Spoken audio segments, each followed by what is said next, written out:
What happens when India's coolest beer brand goes from being valued hundreds of $millions to potentially shutting down? Its manufacturing has been reduced, stocks are not available in the entire country, and the company recently lost control of the beer cafe because they couldn't pay its loans. Plus, over 250 employees have written to the board asking for the CEO's resignation, saying that they haven't been paid for months and the company is falling apart. They say the company no longer has a functional office due to unpaid rent, not depositing around 50 crore rupees in TDS, delaying PF contributions since April 2024, and failing to clear gratuity and vendor payments. And now, this company is trying to raise about $130 million just to stay alive. The company is every youth's favorite, which is Bira 91. But here's the crazy part. The man behind this mess was once called India's craft beer visionary.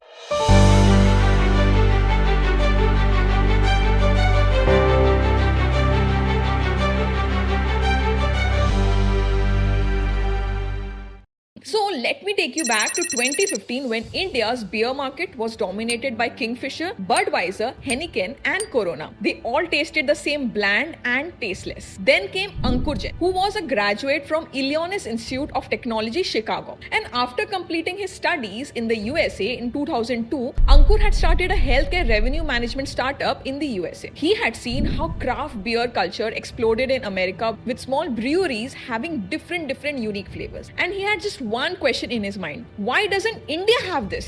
So in 2015, at the age of 34, Ankur did something bold. He sold his startup and returned to India to launch Bira 91 with a cheeky monkey mascot, with vibrant branding and with a tagline, "Imagine in India." The beer actually tasted different with wheat ale, white ale, blonde lager, and it wasn't something which people had tasted earlier. And it boomed like anything. It became a lifestyle choice for urban millennials who wanted something fresh and something rebellious. And after that, Ankur Jain was everywhere, in startup conferences, business magazines, Forbes lists, like what not. He was the poster boy of Make in India movement. This started in 2015 by selling around 1.5 lakh cases of beer, and by 2016, 7 lakh cases. By 2023, 9 million cases. And the company, when it was at its peak, was valued at $700 million.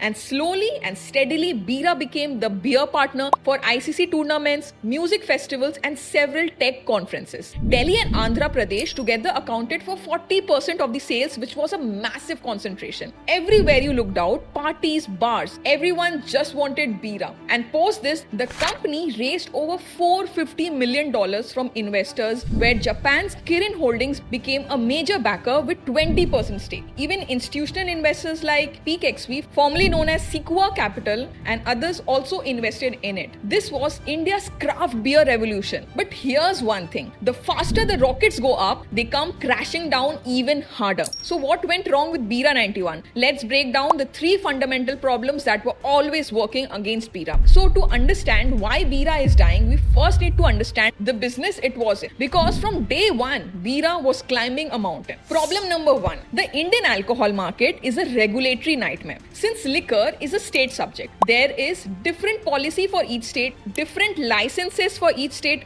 different label approvals, different excise regulations, and even different tax structures. Problem number 2: beer in India makes up around 15% of the alcohol market, and within beer, many still prefer strong beer with high alcohol content, whereas Bira focused on craft beer, which is lighter, premium, and more expensive. They were fighting a big battle from day one. Problem number 3: the volume game. So to compete with large-scale brands, Bira needed to scale fast. So they expanded like aggressively. Multiple breweries across India. Then they acquired the Beer Cafe, which is a chain of 42 pubs. Then they launched Bira 91 tap rooms, and they even started cloud bars and kitchens. And all of these cost massive money. And here's the big problem which will shock you. Bira never made a single rupee profit. In FY 22-23, their revenue was 824 crores, but the losses were substantial. In FY 23-24, their revenue dropped to 638 crores and the losses ballooned to 748 248 crores. So this time the losses exceeded the revenue. But whenever there was trouble, Ankur Jain found one solution. Raise more money, use it. If that's over, raise even more money. But here's where things went from bad to worst. In January 2024, the company changed its name from B9 Beverages Private Limited to B9 Beverages Limited, dropping the private part in the company name. B9 Beverages Private Limited rebranded itself as B9 Beverages Limited in preparation for an IPO in 2026.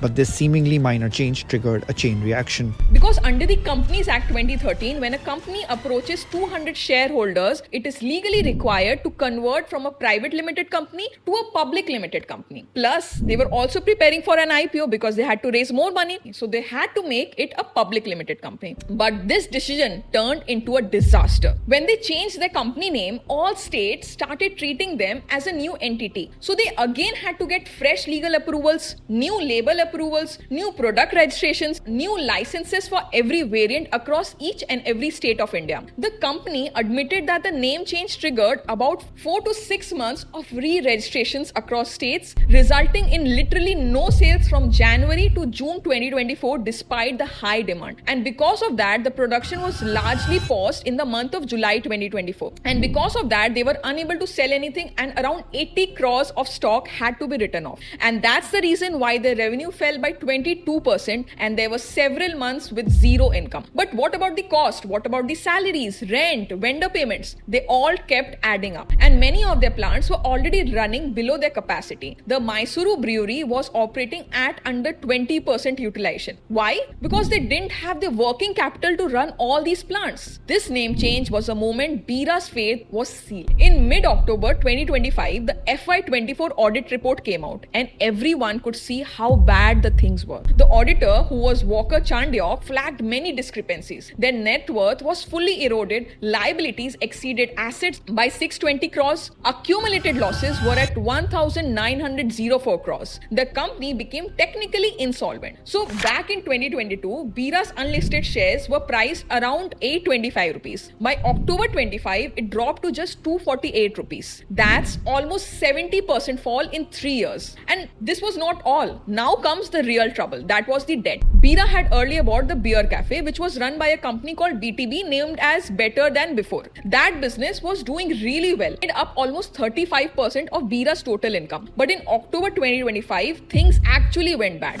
Bira's biggest investor, Kirin Holdings, who was from Japan, and its lender, Anicut Capital, took control of the beer cafe. Why? Because Bira had once used their investment in the beer cafe as a security for taking up more money from these banks. And when they couldn't pay, the lenders just took away the beer cafe from Bira 91. So Bira lost control of one of its biggest money-making parts. To make matters worse, they were supposed to get around 500 crores investment from BlackRock. But that deal also got cancelled and no money ever came up to Bira 91. Now, the founder Ankur Jain is trying to raise about $132 million from new investors and as loans. But honestly, who wants to put money in a company that's already sinking? Now, let's talk about the human cost of this disaster. In October 2025, over 250 employees out of the total workforce of 700 people signed a petition to the board and shareholders, including Kirin and Peak XV and the lender Anicut. These employees were demanding a removal of CEO Ankur Jain, plus a complete leadership change and an immediate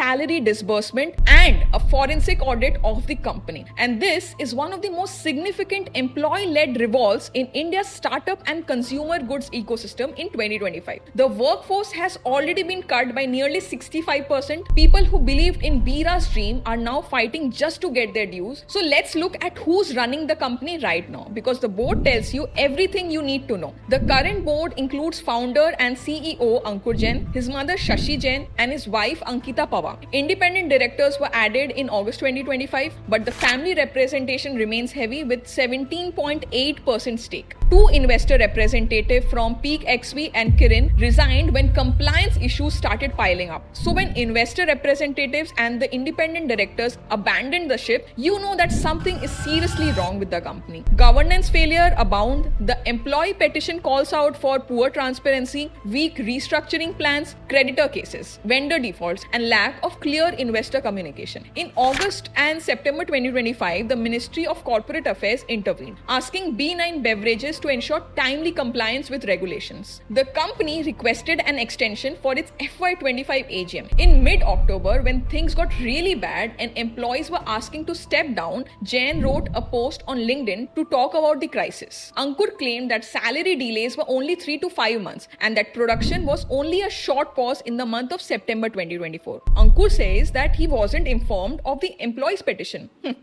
Right now, he's pursuing new investors with term sheets in his hand. But here's the problem with all this optimistic talk. Most of the employees have already left or want to leave the company. Investors are demanding Ankur to step down for the rescue to happen. He has lost control of the beer cafe. His shares dilutions, his pledgings, his debts are just mounting up. The company has no cash. Suppliers aren't getting paid and no one wants to invest in Bira 91. Looking back, were there moments when Bira could have been saved? Absolutely. Here's the brutal truth about what should have been done to save the company. First of all, they should have focused on profitability earlier instead of chasing growth at any cost. Plus, they should have tuned unit economics and achieved break-even in core market first, and then they should have thought of expanding. Better capital management was needed, in which they failed. They raised over $450 million, but where did it all go? They should have built for stronger reserves and avoided over-leveraging. Plus, they should have avoided the name change disruption, or at least prepared for it with buffer stock, full rollout, licensing across states in advance. And more importantly, they should have anticipated this legal requirement when they approached 200 shareholders. Plus, they should have stayed focused on their core product, which was beer, rather than diversifying aggressively into bars, cloud kitchens, burger concepts, which diluted focus and used more and more of the core capital. Plus, they should have maintained governance standards, kept independent board members, investor representatives, and keep clear stakeholder communication. They should have prioritized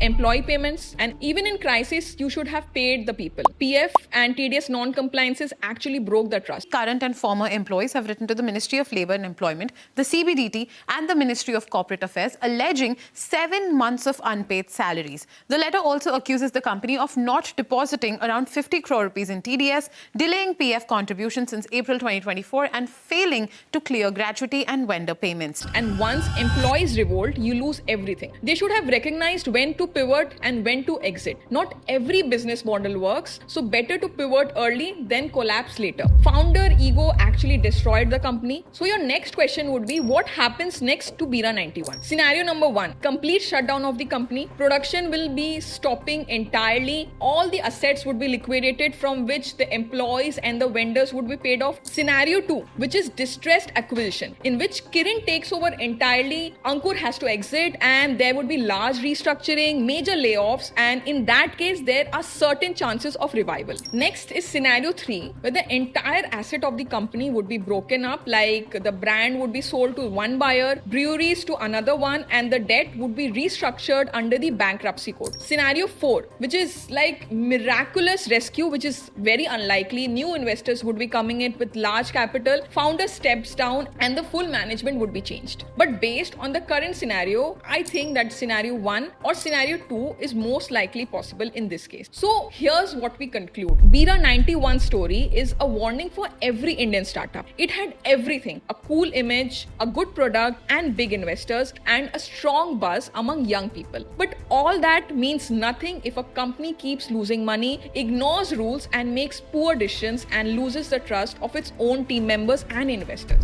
Their story proves that no matter how famous or how trendy the brand is, it will collapse if the basics of the business aren't strong. The monkey logo that once stood for fun and freedom may now remind people of one of India's biggest brand failures. If you found this company story actually valuable, please like, subscribe, and hit the notification button. We are going to cover all the business failures, financial crisis, and startup stories that will teach all of us something really important. So before you end this video, I want to ask one question. Can Bira 91 be saved, or is this the end of this trendy startup? Let me know in the comments below. So if you're actually keen to know about how I got this entire story, all the links, all the documents, then you have to refer to the description where I've attached each and every link and each and every document. Thank you for watching this video. I'll be coming soon with another story. Thank you guys.